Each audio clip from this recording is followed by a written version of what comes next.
오늘 봉독한 히브리서 9장 11절 12절 두 절 말씀 중심에서 번제단 희생제물을 드리라 라는 제목으로 하나님 말씀 증거하겠습니다. 번제단은 희생의 제물을 드리는 장소인데요, 우리가 지금 성막을 공부하면서 성막 울타리 문을 걷고 들어오면 일단 그 울타리 문은 예수 그리스도라고 말씀드렸고요, 예수 그리스도를 통과하여 처음 만나는 성막의 기구가 오늘 번제단입니다. 그 번제단을 통해서 그 뒤에 물두멍, 그리고 그 뒤에 있는 성소와 지성소로 나아갈 수 있는 것. 그래서 이 번제단은 제목에 있는 말씀처럼 희생의 제물을 드리는 곳이라고 할 수 있겠는데요, 이 희생의 제물을 피 흘려 그 피를 번제단의 뿔에 바르고 그 피를 흘려 죽은 그 동물을 번제단 위에 불살라 태우는 그런 장소가 바로 이 번제단이었고요. 그런 일을 하기 전 그 희생 가축을 끌고 와서 제사장이 보는 앞에서 자신의 손을 그 희생 가축의 머리에 올리고 자신의 죄를 그 희생 가축에게 전가하는 기도를 드리며, 그래서 그 죄를 전가받은 그가 피 흘림으로 말미암아, 그리고 번제단의 뿔에 피가 발리고 그 번제단 밑에 피가 뿌리우고 그 죽은 가축을 온전히 태워 향기로운 연기로 하나님 앞에 연납이 되는, 상납이 되는 그 과정을 통해서 죄가 씻겨지는 그런 일들이 바로 그 장소에 있었던 것을 우리 성도님들께서도 잘 알고 계시고요, 그런 피 흘림이 지금은 없지만 그 피 흘림이 없는 이유는 너무나 명확합니다.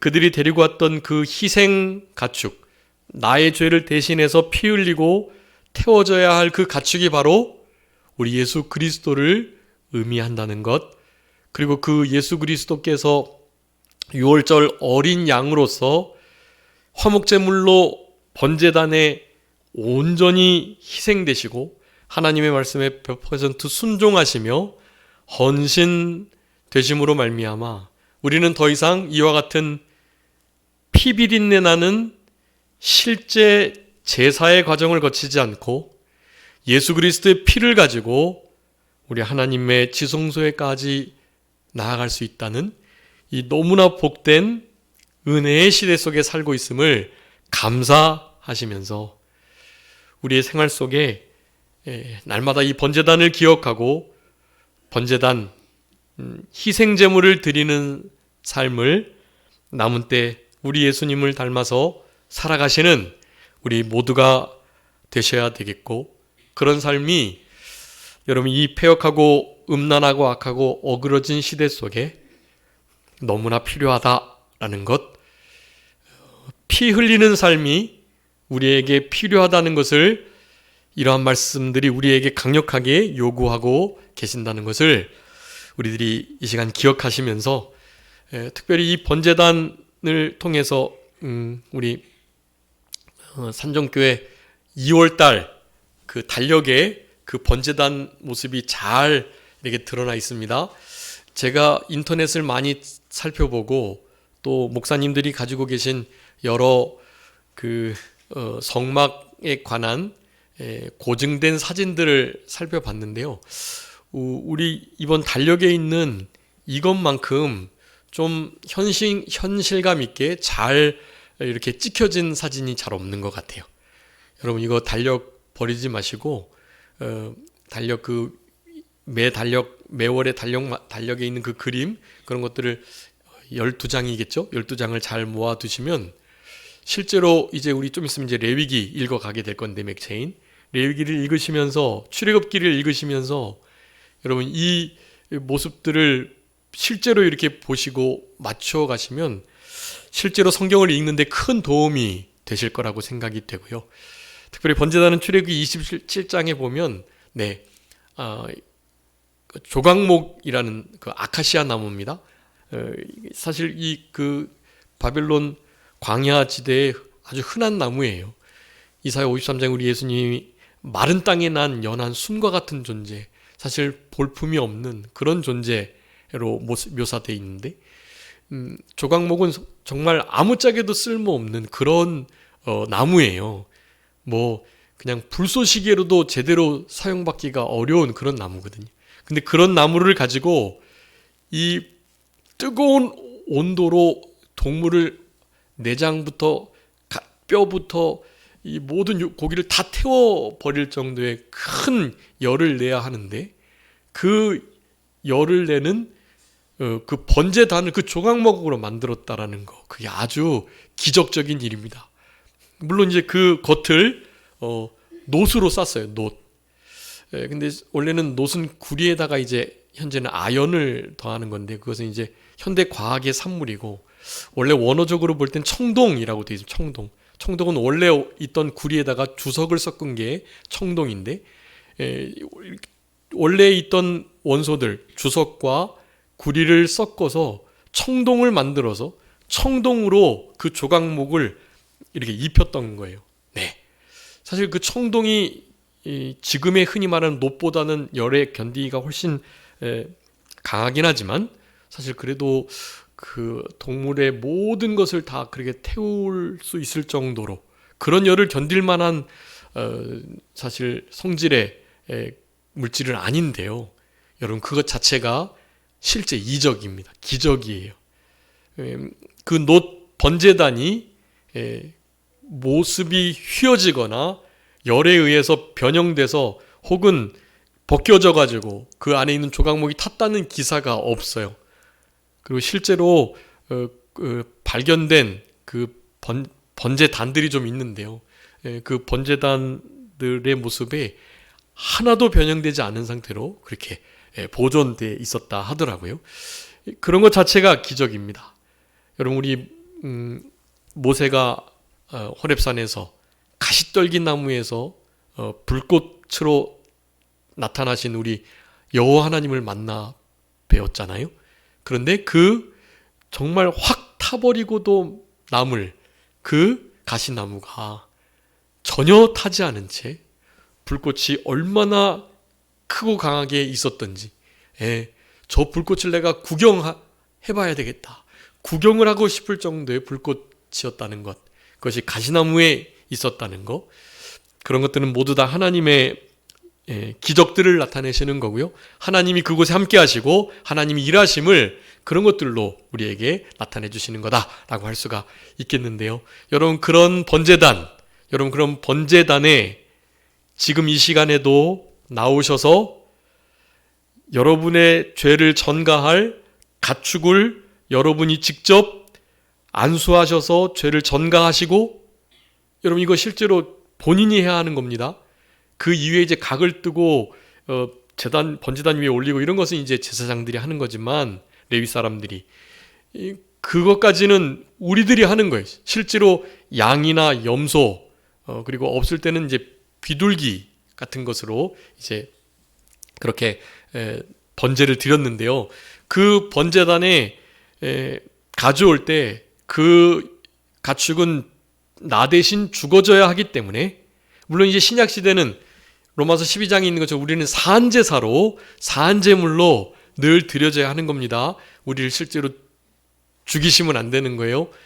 뭐를 죽여야 하냐면 육신의 부패성, 정욕, 죄와 사망과 이 세상, 사탄 마귀 이런 이들을 날마다 죽이면서 나의 정과 욕심을, 부패성을 십자가에 못 박으면서 그렇게 죽이면서 살아있는 우리가 하나님 앞에 번제단을 통해 물두멍을 지나 성소의 향단과 또 진설병과 또 등대를 지나 그 뒤에 있는 언약궤가 있는 바로 지성소, 그 지성소 내가 주님께서 우리를 만나주시겠다고 거기서 너와 말하겠다고 나의 이름과 나의 눈과 나의 모든 관심이 그곳에 있겠다고 하신 그곳, 여러분 그곳을 그렇게 가셔야 하는 거예요.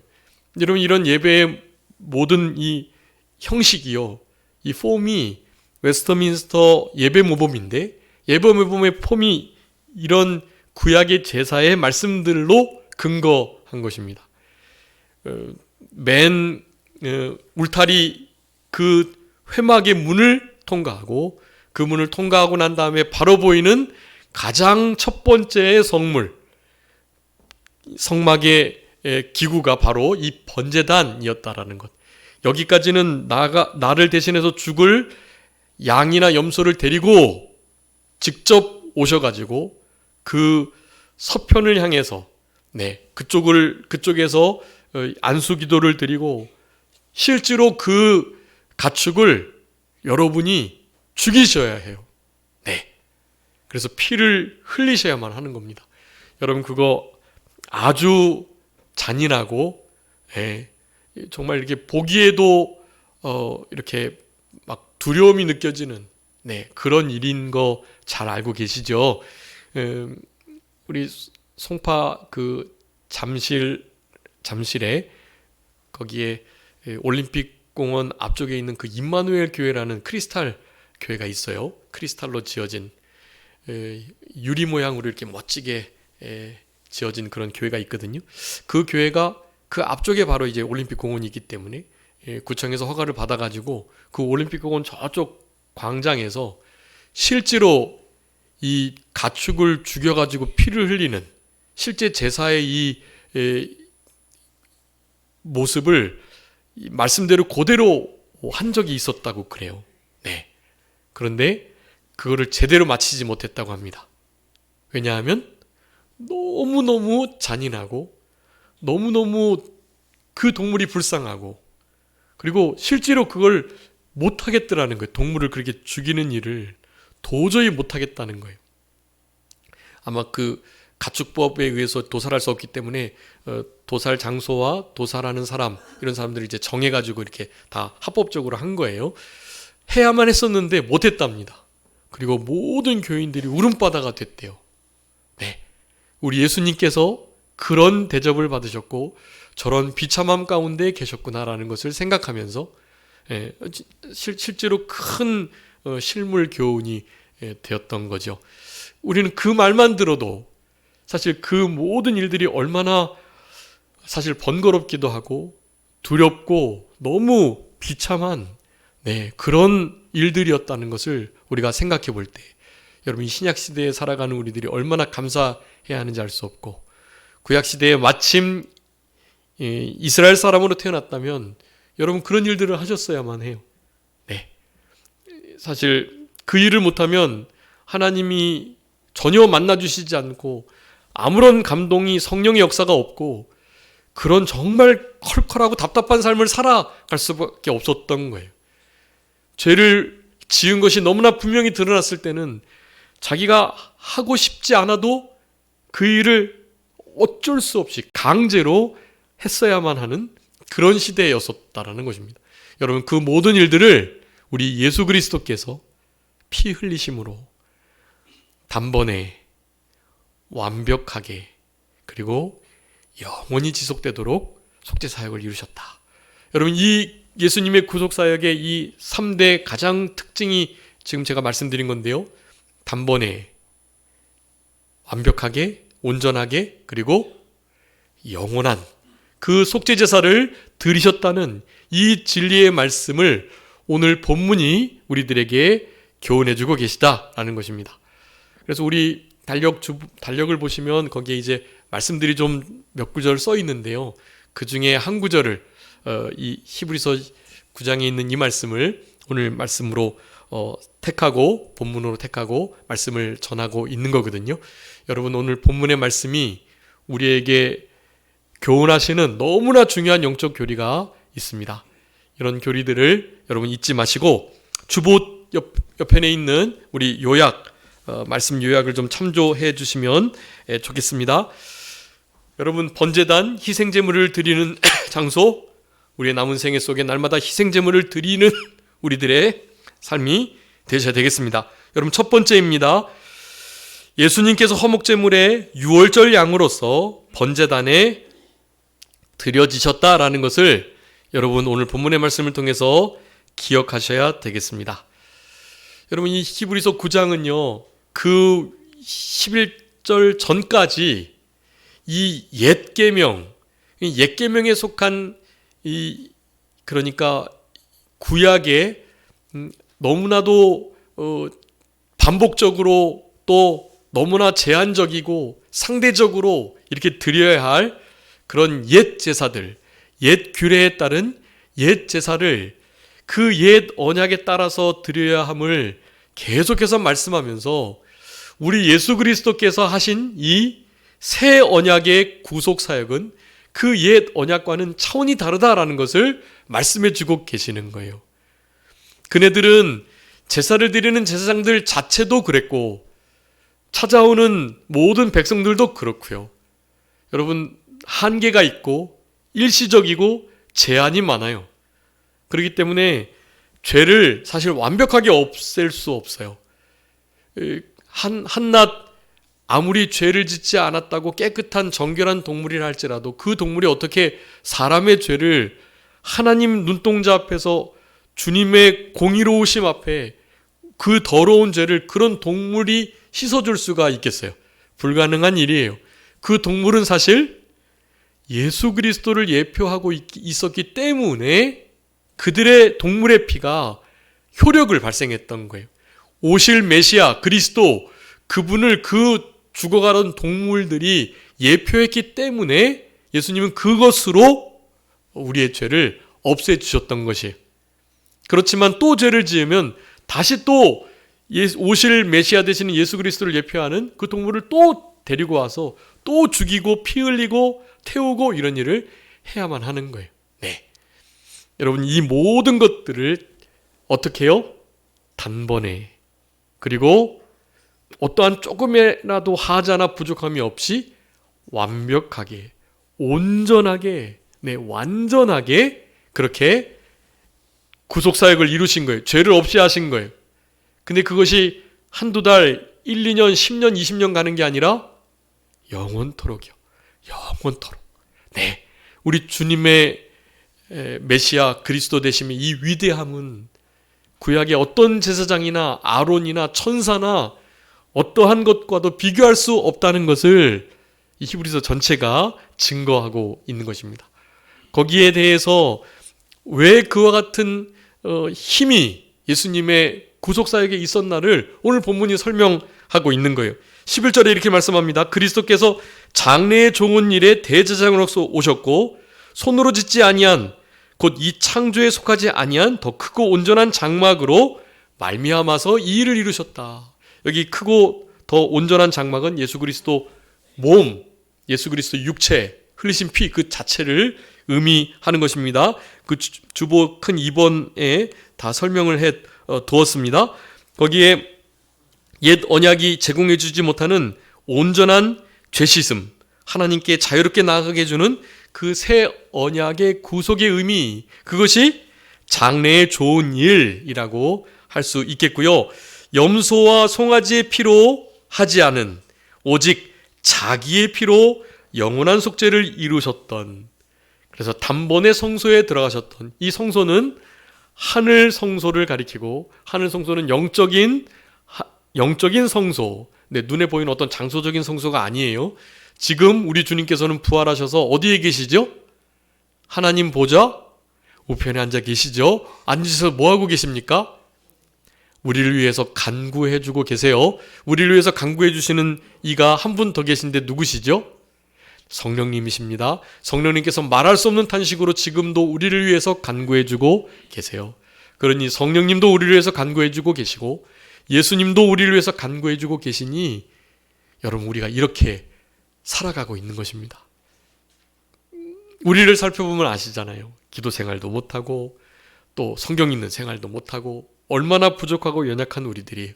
그럼에도 이 패역한 세상을 우리가 믿음으로 살아갈 수 있는 것은 우리를 위해서 기도해주고 계시는 너무나 위대하신 두 존재가 계신다. 네, 여러분 그것을 생각할 때 그저 우리는 감사드릴 수밖에 없는 것이고 지금 이렇게 하나님 앞에 예배를 드리실 수 있는 것이다 라고 할 수 있겠습니다. 여러분, 예수님께서 화목제물로 특별히 유월절 어린 양으로서 번제단에 드려지셨다는 사실, 우리를 대신해서 피를 물을 다 쏟으셨다는 사실, 우리를 대신해서 각이 뜯어지시고 완전히 태움을 입으셨다는 사실, 여러분 이것을 언제나 기억할 때 여러분 죄를 좀 멀리 하실 수 있습니다. 예수님의 번제단에 드려지셨던 화목 제물로서의 그 구속 사역을 생각할 때, 네, 여러분 그것이 예수님의 살과 피를 먹고 마시는 거예요. 그게 예수님의 살과 피를 먹고 마셔라.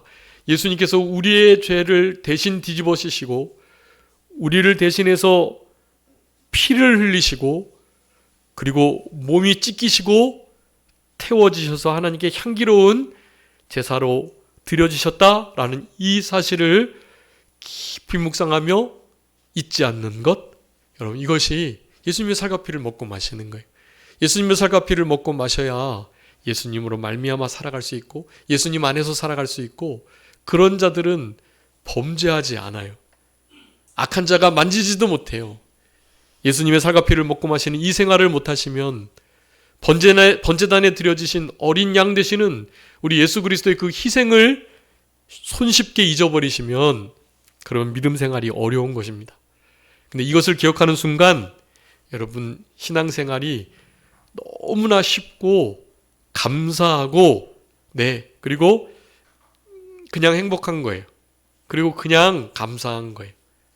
여러분 우리의 삶 속에 혹시 여러 가지 일들로 말미암아서 불안하거나 불만이 있거나 또 실제로 육체적인 어려움과 고통 가운데 있으시다 하실지라도 여러분 예수님께서 우리를 대신해서 이 번제단에 드려지셨다라는 이 사실을 하나 생각하고, 그래 나를 위해서 목숨을 버리신 분이 계시지 하는 생각을 하시면서 그 모든 어려움들을 잘 이겨내시는, 네, 우리들이 다 되셨으면 참 좋겠습니다. 여러분 로마서 3장 25절에도 예수님을 화목제물로 세우셨다.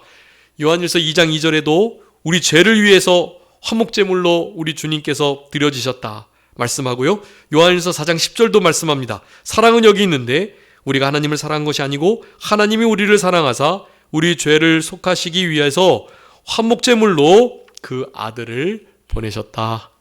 하나님은 하나밖에 없는 독생자를 화목제물로 보내셨고 예수님께서는 자신의 목숨을 우리를 위해서 희생하시려고 이 땅에 성육신하셨다. 여러분 이것을 생각할 때 이 번제단에 드려지시는 예수님이 어떠한 희생을 치르셨는지를, 그 예수님을 보내신 하나님 아버지는 또한 어떠한 아픔을 견디셨는지를 여러분 늘 기억하면서 지내야 할 것입니다. 요한복음 1장 29절에 세례 요한이 말했습니다. 세상 죄를 지고 가는 어린 양이로다. 세상 죄를 지고 가셨던 어린 양 예수 그리스도. 여러분 우리 죄 가운데 이 세상 죄까지 포함되어 있는데요. 세상은 이 패역한 세상을 말하는 게 아니라 하나님께서 택하심을 허락하신, 하나님의 택함을 입은 그런 피조물들을 가리키는 거예요. 여러분 그들을 위해서 우리 주님은 피 흘리셨고, 죄송하지만 택함을 받지 못한 자들을 위해서 우리 예수님이 피를 흘리신 게 아니에요. 우리 예수님의 피는 아까 말씀한 대로 단번에 완벽하게 영원토록 드려진 완벽한 영원한 속죄 구속사역으로서 이것은 실패하질 않아요. 그래서 누군가를 위해서 피를 흘렸다 그러면 그 사람 반드시 구원을 받게 돼 있는 거예요. 구원을 받지 못하고 지옥 갔다, 그 사람을 위해서 피를 흘리지 않으셨기 때문이라는 것을 우리는 생각할 수밖에 없는 것입니다. 고린도서 5장 7절에 유월절 양 곧 그리스도께서 희생되셨다라고 말씀하면서 우리 예수님께서 너무나 명확하게 화목제물로서 유월절 어린 양의 역할을 감당하신 거다. 성경은 이렇듯 아주 많은 곳에서 우리에게 분명히 말씀해주고 계세요. 그러니 기억하셔야 합니다. 화목제물로서 어린 양 되시는 유월절 양 예수 그리스도께서 번제단에 드려지셨다라는 이 사실을 여러분 2월 한 달간 잊지 마시고 꼭 기억하시면서 살아가셔야 되겠고, 그래서 우리가 우리의 삶 속에 적용해야 할 것은 마태복음 20장 28절이에요. 우리 달력에 기록되어 있는 말씀인데요. 여러분 다 같이 한번 읽어보겠습니다. 주보에 있습니다. 마태복음 20장 28절 다 같이 읽겠습니다. 시작. 인자가 온 것은 섬김을 받으려 함이 아니라 도리어 섬기려 하고 자기 목숨을 많은 사람의 대속물로 주려 함이니라. 아멘. 여러분, 이 말씀을 읽을 때 어떤 것을 느끼셔야 되겠나요? 예수님 나를 위해서 죽어주셨지. 그것으로 끝나면 안 돼요. 예수님은 섬김의 끝, 자신의 목숨을 대속물로 희생하시면서까지 그 일을 하셨기 때문에 여러분, 우리들은 어떻게 해야 할까요? 우리의 목숨을 버리는 일을 혹시라도 목숨이 아까워서 못할 수는 있겠지만, 목숨 버리는 일 말고 어떤 일을요? 다른 일을 섬기는 자로서의 사명을 감당하셔야 해요. 섬김 받으려 하시지 말고 섬기려 하시는 태도, 우리를 위해서 번제단에 드려지신 예수님을 조금이라도 닮아가는 참된 그리스도인이라고 한다면 이런 태도를 가질 수밖에 없다. 여러분 꼭 기억해 주시기를 바랍니다. 여러분, 두 번째, 오늘 본문의 말씀을 통해서 기억해야 할 중요한 교훈은요, 번제단에 드려지는 모든 제사의 방법과 목적은 예수님의 구속 사역을 드러낸다라고 할 수가 있겠습니다. 여러분, 이 2번이 참 중요한데요. 여러분, 이제 우리 출애굽기 레위기 이렇게 읽어가시면 이제 제사법들에 대해서 많이 반복적으로 말씀을 할 거예요. 근데 일단 요 두 가지를 꼭 기억해 주셔야 해요. 제사는 그러니까 제단에, 번제단이든 여러 제단이든 제단에, 번제단에 드려져야 할 제사가 있는데요. 그 제사를 성경에서는 딱 이렇게 지금 제가 기록해 놓은 방법에 따라서는 4가지, 그리고 목적에 따라서는 5가지. 근데 이 두 가지가 이렇게 섞여서 결국 제사가 방법이 되는 것입니다.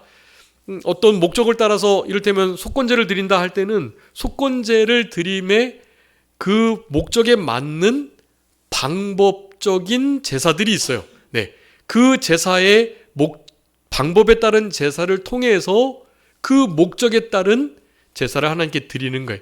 그러니까 같이 섞여 있기도 하고 따로 분리되기도 하고 그런 거예요. 성경은 그것을 아주 명확하게 자세하게 기록해 놨습니다. 제사장들이 이것을 헷갈리게 되면 받지 않으세요. 그래서 사실 큰 일이 벌어지게 되는 겁니다. 1년에 한 번 대제사장이 지성소에 들어가게 되는데요. 지성소에 잘못된 방법으로 들어갔다간 어떻게 될까요? 죽는 거예요. 네. 그래서 제사장들의 허리에 어떻게 했다 그래요? 끈을 묶었어요. 끈을. 그리고 그 대제사장이 옷 맨 술에는 주렁주렁 뭐가 달렸냐 하면 방울이 달렸어요. 그래서 이제 제사를 거기서 드려야 되니까 계속 방울 소리가 떼렁떼렁 난단 말이에요. 밖에서 제사를 속죄 단 한 번 7월 10일 대속죄일 날 1년에 한 번 딱 들어갈 그 대제사장은 그곳에서 지내면서 방울 소리를 내야만 하는데, 방울 소리를 내지 않을 때, 방울 소리가 나지 않을 때는 어떻게 할까요? 죽었구나 생각하고 그 줄을 바깥에서 당기는 거예요. 네, 그래서 실제로 그 이스라엘 그 고대 문헌에는 대제사장 반열 중에 그렇게 해서 죽은 대제사장들이 있다고 기록이 돼 있다 그래요. 그래서 실제로 방울 소리가 어느 순간 어느 정도 시간 나지 않을 때는 실제로 끌어당겨서 자기 나름대로 제사를 드리다가 그렇게 된 거죠. 아니면 제대로 된 정결케 하는, 거룩케 하는 의식을 행하지 않은 채 잘못된 방법으로 하면 그렇게 되는 거예요.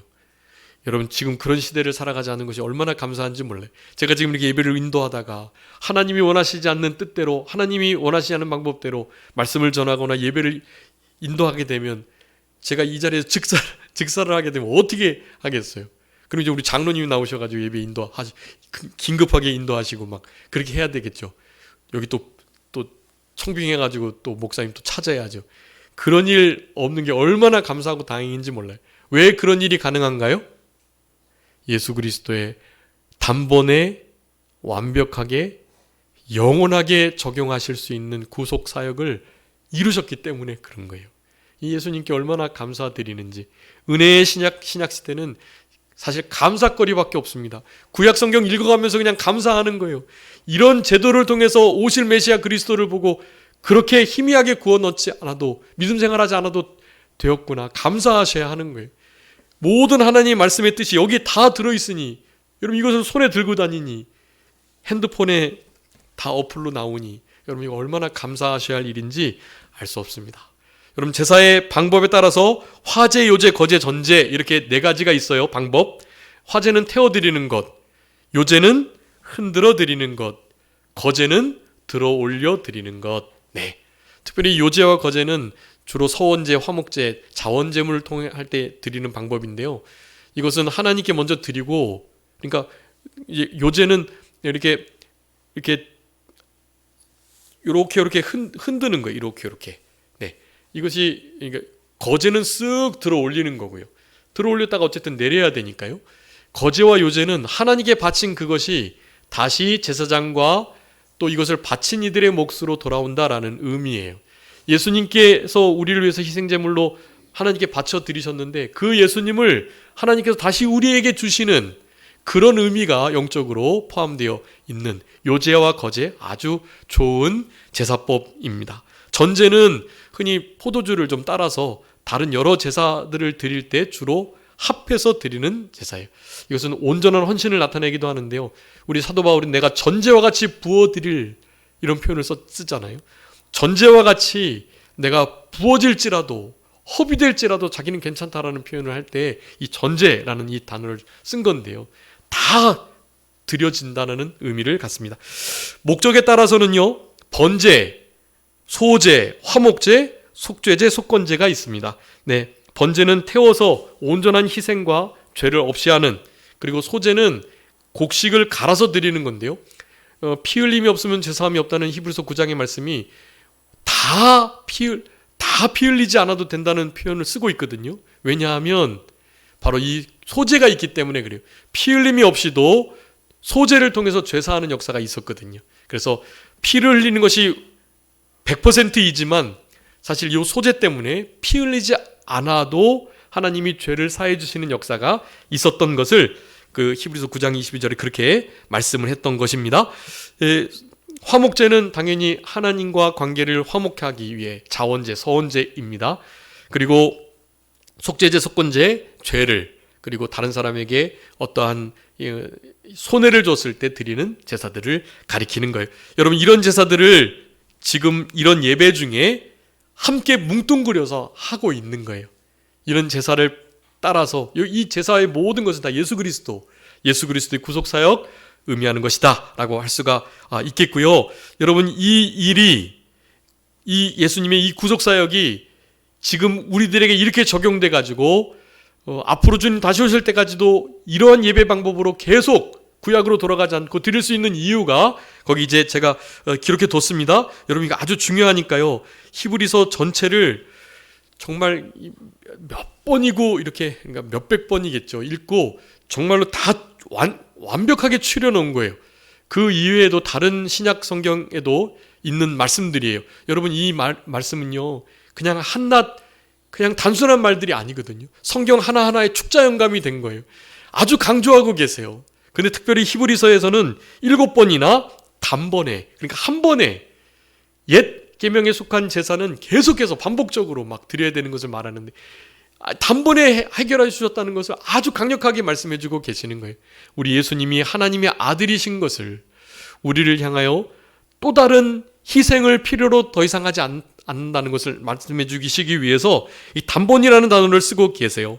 그리고 완전한 속죄, 완벽한 온전한 속죄인 것을, 그리고 결국 영원한 속죄인 것을 말씀하고 있습니다. 여러분 그래서 이 히브리서 우리 부모 공부하면서 이 단번에 영원히 그리고 완벽한 제사를 드린 거 한 구절만 기억하시면 된다 그랬는데 혹시 기억하시나요?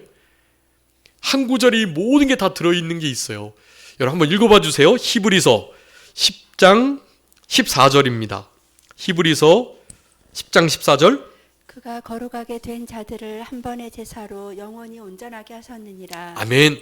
여러분 우리 예수님께서 단번에 영원히 그리고 온전한 제사를 드리셨기 때문에 우리들도 영원히 온전하게 그리고 단번에 그렇게 될 수 있다는 것을 말해요. 그러니까 이 14절의 말씀은 우리를 그렇게 영원히 온전하게 그렇게 하실 수 있다는 표현을 하신 건데요.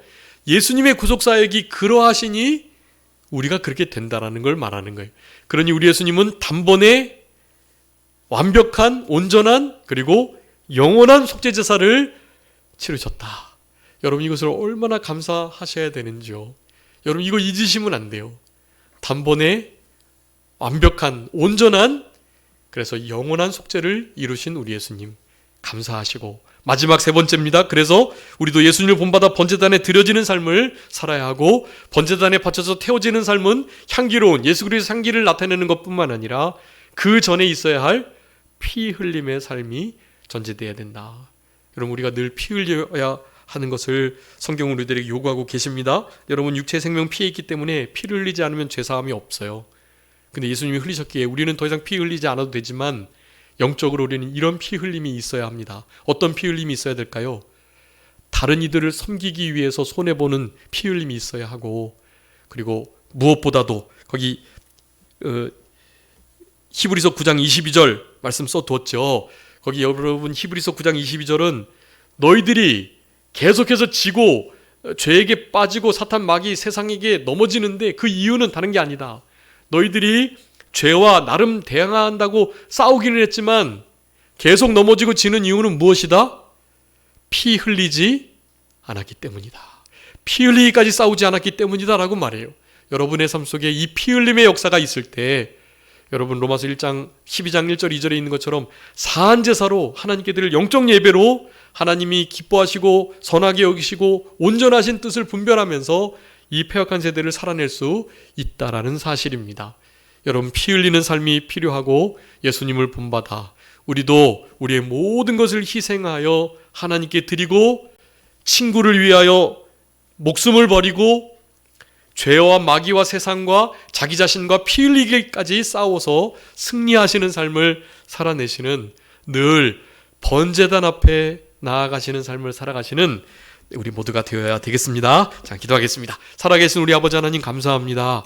우리를 사랑하셔서 성막을 함께 공부하며 성막 문을 열고 가장 먼저 만나는 성물 번제단에 대해서 화목제물을, 희생제물을 드리는 삶을 살라고 우리에게 권고하시는 우리 아버지 하나님의 은혜와 사랑을 진심으로 감사합니다. 우리 예수님께서 번제단에 드려지신 것처럼 우리도 날마다 영적 예배를 드리며 사한 제사로 하나님께 드려지는 이 거룩하고 정결한 복된 삶을 살아갈 수 있도록 주님 도와주시고, 그런 일이 있기 위해서는 피 흘림이 있어야 되겠다 하셨사오니 피 흘리기까지 죄와 세상과 마귀와 자기 자신의 부패성과 되지 못한 신앙 인격과 좀 싸워서 승리할 수 있는 우리들 되게 하여 주시기를 간절히 바라옵고, 우리가 이와 같은 싸움을 싸울 수 있는 것은 우리 예수님께서